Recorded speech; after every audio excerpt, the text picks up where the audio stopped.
सदस्य श्री सुरेश भोळे. अध्यक्ष महोदय, जळगाव महापालिकेत गाळे 2368 गाळे ज्याचा प्रश्न 2012 पासून त्याचे रेडिएटर रेटमुळे थांबलेला आहे.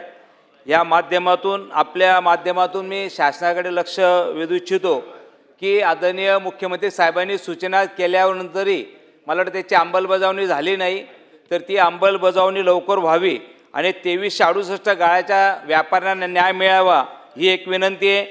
अध्यक्ष महोदय, दुसरा विषय, जळगाव महापालिका केंद्रवाला जे धोरण आहे फेरीवाला धोरण त्याची अंमलबजावणी होणं गरजेचं आहे. आणि तिसरं, कर्मचाऱ्याची संख्या कमी असल्यामुळे तिथे कर्मचाऱ्याची भरती होणे खूप गरजेचं आहे.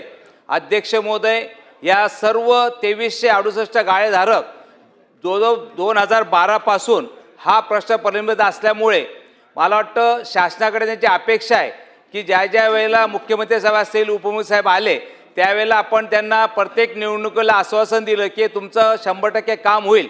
आणि अध्यक्ष महोदय, आपल्या माध्यमातून लक्ष वेधू इच्छितो की आपण शासनाने याची दखल घेऊन त्यांना व्यापाऱ्यांना न्याय द्यावा एवढी विनंती. धन्यवाद अध्यक्ष महोदय. सन्माननीय सदस्य सत्यजित देशमुख.